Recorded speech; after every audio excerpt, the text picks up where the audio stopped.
जय हिंद, वंदे मातरम। MKP लक्ष्य study platform में आपका स्वागत है।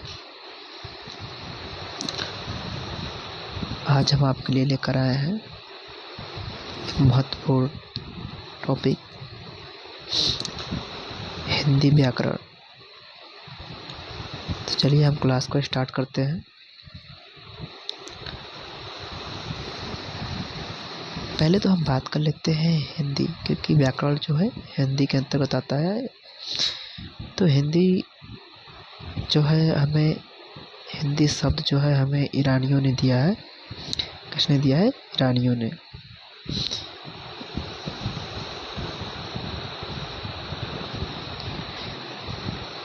ईरान से मिला हुआ है, ईरानियों ने ये शब्द हमें दिया है।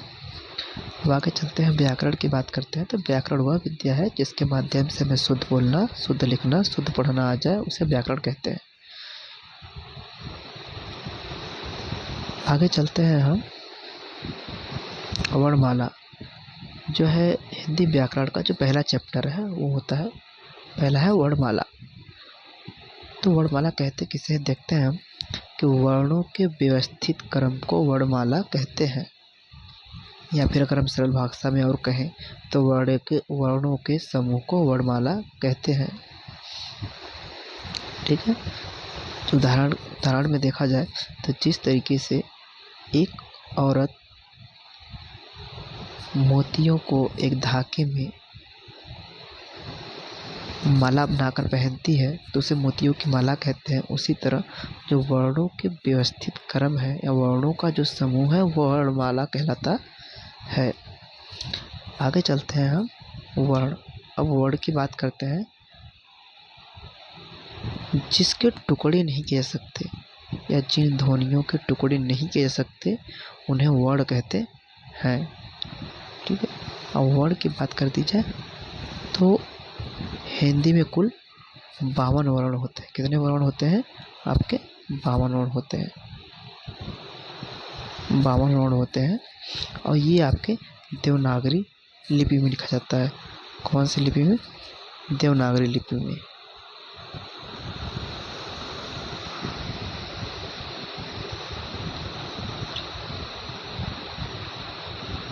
देवनागरी लिपि में लिखा जाता है। ठीक है। आगे हम चलते हैं भाषा की इकाई। भाषा की इकाई में हम देखते हैं तो भाषा की सबसे छोटी इकाई, भाषा की सबसे छोटी इकाई, भाषा की जो सबसे छोटी इकाई है वैसे तो हम सभी लोग जानते हैं कि उसे वर्ण कहते हैं। क्या कहते हैं? वर्ण। सबसे छोटी वर्ण होता है। ठीक है। और हम ध्वनि भी कहते हैं। ठीक है। अगर बात की जाए कि भाषा की सबसे छोटी सार्थक इकाई की, भाषा की सबसे छोटी सार्थक इकाई की, तो वो होता है आपका शब्द। क्या होता है? शब्द। अब सार्थक की बात कर लीजिए। सार्थक का मतलब क्या होता है? सार्थक का मतलब वो होता है कि जिन शब्दों से कोई अर्थ निकले, इसका कोई अर्थ हो, उसे सार्थक कहते हैं। ठीक है। आगे चलते हैं हम। देखो यहाँ पे जो दिया है भाषा की सबसे छोटी इकाई जो होती है आपका क्या होता है? भाषा की सबसे छोटी इकाई जो होता है आपका वर्ण या ध्वनि होता है। यहाँ पे जो है मिस टाइपिंग हो गया है, यहाँ अक्षर नहीं होगा, इसके जगह पे आपका ध्वनि होगा। क्या होगा? ध्वनि। ठीक है। अब भाषा की सबसे छोटी सार्थक इकाई तो हमने आपको पहले ही बता रखा है कि जो सार्थक का मतलब क्या होता है? जिसका अर्थ निकले। ठीक है। तो वो कौन सा चीज़ है? शब्द। ठीक है। अगर उदाहरण के तौर पे हम दिया जाए तो जैसे अगर हम कोई शब्द ले लेते हैं, कोई वर्ड ले लेते हैं जो आपस में जोड़ते हैं, जैसे क प्लस ल प्लस म, अगर इसको हम मिला के लिखें तो क्या बन जाएगा? कलम। क्या बन जाएगा? कलम। इससे एक शब्द और हम बना सकते हैं। अगर हम आगे पीछे करें तो कमल। क्या बन जाएगा? कमल। ये होती है आपकी सार्थक शब्द। ठीक है। अगर बात कर ली जाए, अगर गहराई में जाया जाए, अगर कभी एग्जाम में ये पूछ ले कि भाषा की सबसे छोटी लिखित इकाई, भाषा की सबसे छोटी लिखित इकाई किसे कहते हैं, तो आप क्या लिखोगे? वहाँ पे आप उत्तर में क्या लिखोगे? हाँ, उत्तर में लिखेंगे आप जो है वर्ण। क्या लिखेंगे? वर्ण। ठीक है। अगर वही एग्जाम में अगर आपसे ये पूछता है कि भाषा की सबसे छोटी मौखिक इकाई, अगर मौखिक इकाई की बात की जाए तो हाँ आप क्या लिखेंगे? ध्वनि। क्या लिखेंगे? ध्वनि। ठीक है। अब हम आगे की तरफ चलते हैं। वर्ण के भेद। अब आता है वर्ण के भेद। तो ये सभी जानते हैं वर्ण के भेद स्वर और व्यंजन होते हैं। ठीक है। अब स्वर किसे कहते हैं? तो जिन वर्णों का उच्चारण स्वतंत्र रूप से होता है उन्हें स्वर कहते हैं। अगर इसका स्वर की बात कर ली जाए तो हमारे हिंदी में जो है अ आ इ ई उ ऊ ए ऐ ओ औ और री, ये जो होते हैं आपके स्वर हैं। अब व्यंजन की बात कर ली जाए तो व्यंजन किसे कहते हैं? तो जिन वर्णों के उच्चारण के लिए स्वरों की सहायता लेनी पड़ती है उन्हें व्यंजन कहते हैं।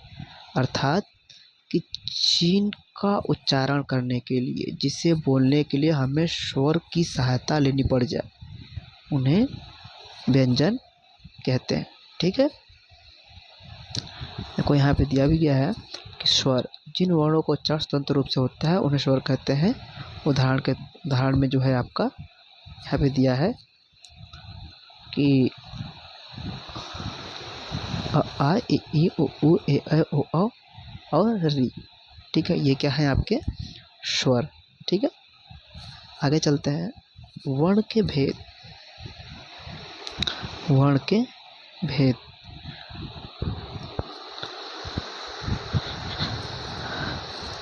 अगर वर्णों के भेद के बारे में पूछा जाए तो ये वर्ण के भेद दो प्रकार के होते हैं।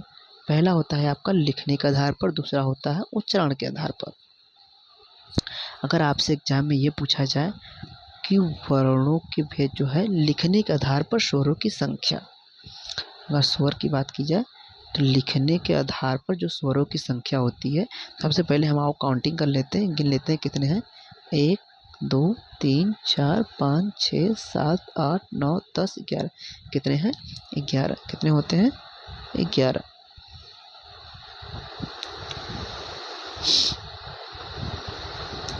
ठीक है। अगर वही बात कर लिया जाए कि उच्चारण के आधार पर स्वरों की संख्या कितनी होती है, तो जो हम आपको बता दें, उच्चारण के आधार पर जो स्वरों की संख्या होती है वो आपकी होती है 10। कितनी होती है? 10। अब आप कहेंगे 10 क्यों होती है? तो आपको हम बता दें कि जो ये री स्वर है इसे हम लिखने के आधार पे तो ले लेते हैं, या फिर लिखने के आधार के अंतर्गत आता है ये स्वर। इसे अर्ध स्वर भी कहते हैं, क्योंकि अगर हम कहीं री को लिखते हैं उस पर मात्रा लगा देते हैं, बट बोलने में इस पर कोई मात्रा नहीं लगता, तो इसलिए उच्चारण के आधार पर स्वरों की संख्या जो होती है वह 10 होती है। ठीक है। अब हम आगे चलते हैं। स्वरों के प्रकार। क्या? स्वरों के प्रकार। स्वर के कौन कौन से प्रकार होते हैं? तो आपको बता दें, स्वरों के 3 प्रकार होते हैं। स्वरों के 3 प्रकार होते हैं। तो पहला हम चलते हैं, उच्चारण के आधार पर स्वर 3 प्रकार के होते हैं। ठीक है। स्वरों के प्रकार जो है वे 3 प्रकार होते हैं। तो उसके अंदर भी 3 प्रकार के हैं आपके। पहला, उच्चारण के आधार पर स्वर 3 प्रकार के होते हैं। पहला कौन सा है? ह्रस्व स्वर, दूसरा दीर्घ स्वर और तीसरा प्लुत स्वर। तो हम आपको एक बात बता दें कि ह्रस्व स्वर का एक नाम और है, जिसको हम एक मात्रिक कहते हैं। एक मात्रिक स्वर। क्या कहते हैं? एक मात्रिक स्वर।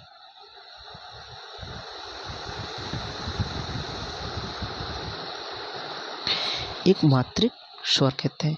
अब बात आती है कि ह्रस्व स्वर को एक मात्रिक स्वर क्यों कहते हैं। चलिए हम देखते हैं। जिन स्वरों को बोलने में कम समय लगे, जैसे अ, ई, उ, री। ह्रस्व स्वर के अंतर्गत आपको बता दें, 4 स्वर आते हैं। कितने आते हैं? 4 आते हैं। ठीक है, 4 आते हैं। जिन स्वरों को बोलने के लिए हमें कम समय लगे उन्हें हृदय स्वर कहते हैं। ठीक है, अब हम अगला देखते हैं दीर्घ स्वर। दूसरा क्या आता है आपका? दीर्घ। दीर्घ स्वर को एक नाम से और हम जानते हैं या और एक नाम और कहते हैं, वो है आपका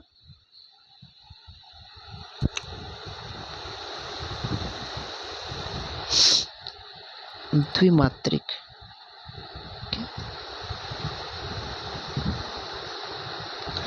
द्विमात्रिक भी कहते हैं। द्विमात्रिक भी कहते हैं। ठीक है, तो द्विमात्रिक क्यों कहते हैं ये भी जान लेते हैं कि हृदय स्वर से जिस स्वरों को बोलने में 2 गुना समय लग जाए उसे दीर्घ स्वर कहते हैं। जैसे आ, ई, उ, ए, ऐ, ओ, औ। तो ये जो होता है आपका, ये आपका जो है हृदय स्वर से बोलने में 2 गुना समय लग रहा है। ठीक है, तो इसे क्या कहते हैं? दीर्घ स्वर। अब आप अगला चलते हैं हम। तीसरा आपका आता है प्लुत स्वर। प्लुत स्वर किसे कहते हैं? तो इसका भी एक नाम और है, हम आपको बता दें, त्रिमात्रिक। क्या है? त्रिमात्रिक।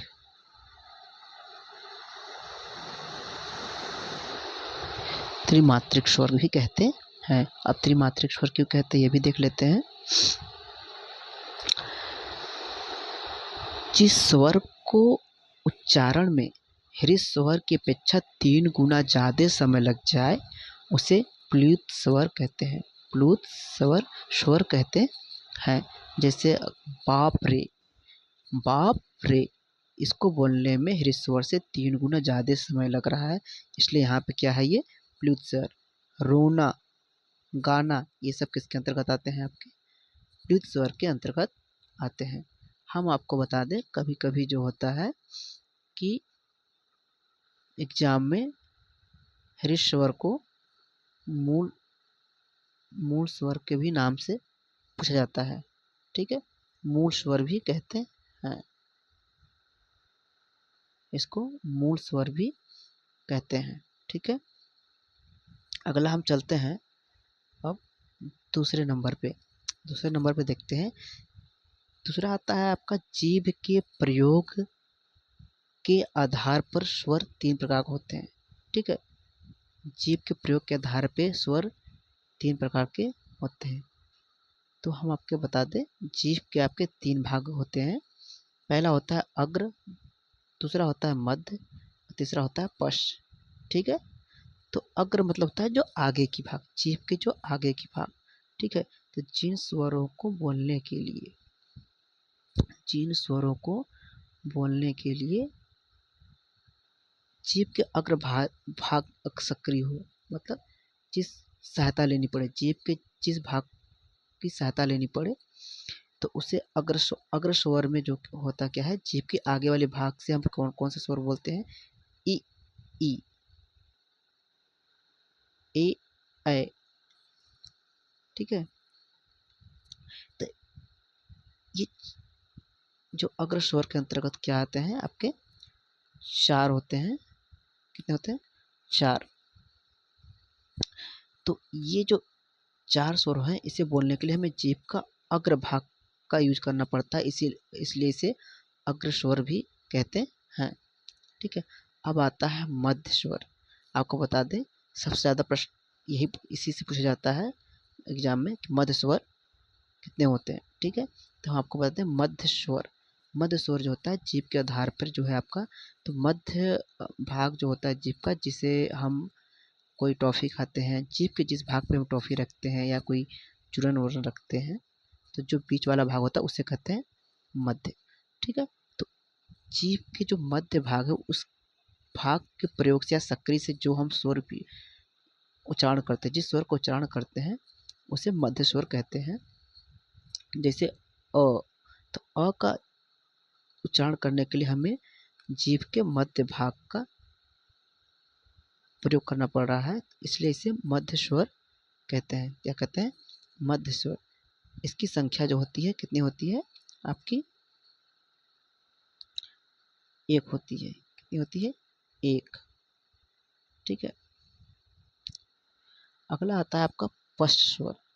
पश्च स्वर की बात करें तो पश्च का मतलब होता है पीछा, पिछला वाला भाग। तो जीभ का जो पिछला वाला भाग है उस वह जब सक्रिय होता है या उसके प्रयोग से जिस स्वर का हम प्रयोग करते हैं या उसे उच्चारण करते हैं उसे हम पश्च स्वर कहते हैं। जैसे आ, उ, ऊ, ओ, औ। तो ये क्या होता है आपका पश्च स्वर, मतलब जो कंठ के पास से निकलता है। ठीक है। तो वो आपके पश्च स्वर कहलाते हैं। इसकी जो संख्या होती है, इसकी संख्या कितनी होती है, 5। कितनी होती है, 5। इसकी संख्या 5 होती है। ठीक है।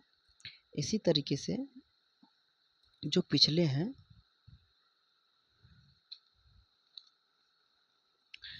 पिछला जो होता है इसमें दीर्घ स्वर की संख्या की बात करें अगर हम, तो दीर्घ स्वर की संख्या जो होती है वो होती है आपकी 7। कितनी होती है, 7। और ह्रस्व स्वर की 4। कितनी होती है, 4। ठीक है। हम इसके आगे चलते हैं, इसके हम आगे चलते हैं। मुख द्वार खुलने के आधार पर स्वरों की संख्या।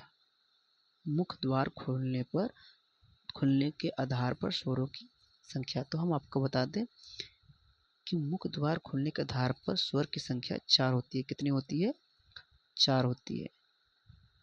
ठीक है, 4 होती है। कितनी होती है, 4। पहला आता है समवृत्त, दूसरा अर्ध समवृत्त, तीसरा विपरीत, चौथा अर्ध विपरीत। ठीक है। अब पहले एक ट्रिक याद कर लेना आप लोग कि स से समृद्ध होता है और स से सिला हुआ। ठीक है। सिला हुआ का मतलब समझते हो, मतलब मुख के भाग से, मुख के बंद से। ठीक है। समृद्ध का मतलब होता है कि लगभग पूरा मुंह बंद हुआ। ठीक है, बंद मुंह जो। ठीक है। तो मतलब जो हम ये 4 स्वर हैं, ये समृद्ध, ये हम समृद्ध के तौर पे कहें तो हम इसका उच्चारण जब करते हैं तो हमारा जो मुंह होता है लगभग पूरा बंद होता है। जैसे ई, ई, उ, ऊ। इसमें क्या होता है, हमारे जो मुख होता है वो लगभग पूरा बंद होता है। तो वहाँ पे क्या होता है, समृद्ध, समृद्ध स्वर होता है। ठीक है। अगला हमारा आता है जो है अर्ध समृद्ध। अर्ध समृद्ध में क्या होता है कि हमारा समृद्ध के आधार पर थोड़ा और मुंह का खुलना। ठीक है, थोड़ा उसका आधा और खुल जाना। ठीक है। तो जैसे ए, ओ, ए, ओ।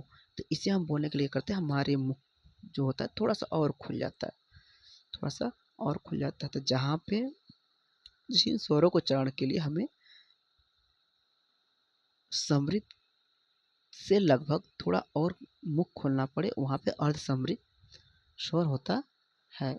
इसकी संख्या जो होती है आपकी 2 होती है। कितनी होती है, 2। ठीक है। अब अगला था विपरीत। विपरीत, विपरीत का मतलब होता है पूरा मुंह खुल जाना या फिर बहुत विशाल या बड़ा, बड़ा।